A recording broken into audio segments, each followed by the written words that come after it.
Hello, everyone. So recently, a fellow artist wrote something kind of cool. It was the ABCs of underground art, and they assigned a different word to each letter and connected it to that theme. It was just kind of a fun journaling prompt.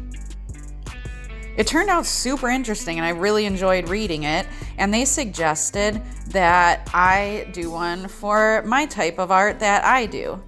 As many of you who watch this channel may know, I like dabbling in all different kinds of art and creativity, and I didn't want to limit it to just one type of artistic practice, so I decided to cover my personal ABCs of creating. So my plan is to put out a series of short videos, one for each letter, going over the word that I picked, while also drawing something fun that relates.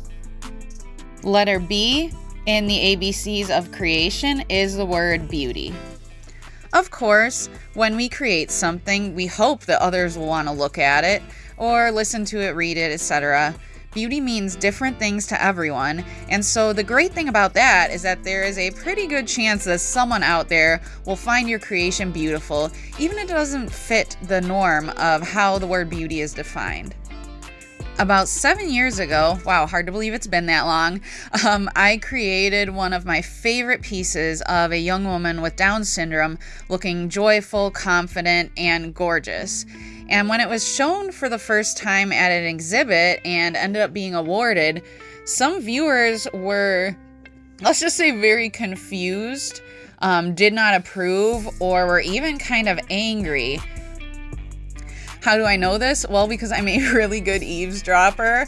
I tend to be a little more quiet and kind of hang back in very crowded social situations like art openings, even when I am one of the featured artists.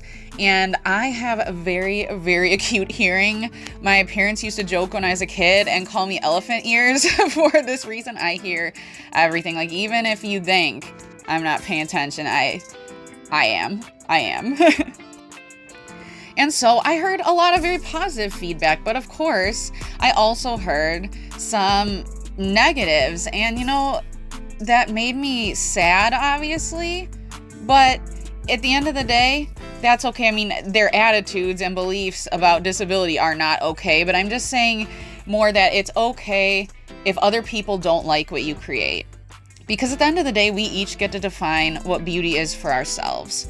This same piece was chosen to be printed on a metal sign for an outdoor art walk in a nearby community also, actually, very recently, within the last 2 years, and it's still up right now. And fairly recently, I noticed a group had put one of their promotional little stickers right on the metal sign of my art. Luckily, they kept in the margin. They didn't put it right over her face or something. But I went and looked up this group later to see who they were, because I was just thinking, well, what's this group that they'd be defacing art to advertise for themselves? And yeah, it definitely ended up being a neo-Nazi group. So, yikes. Now, I don't know if my piece was specifically targeted because it featured a person with a visible disability, but I mean, that could very well be why. Come on. So, beauty is a very important theme in art. It is what has motivated many people to create art over the years and throughout history. But we all have different definitions of what beauty is. And sometimes when we are confronted with ideas of beauty that make us surprised or uncomfortable, we can have a very negative reaction to that. And that's part of why I continue to do the surreal portraiture-based art that I do, and make sure that I am featuring all different people, all different ages, all different abilities, all different demographics, all different nationalities, because it is very important that we have different representations of beauty than just the same thing over and over again. And it is important as a society we are confronted with ideas of beauty that might not fall into what we are used to seeing. To tie it up very simply, representation matters. Thank you so much for watching, and if you want to listen to the other letters that'll be coming up and see my fun sketching that will correspond with those, then be sure to subscribe.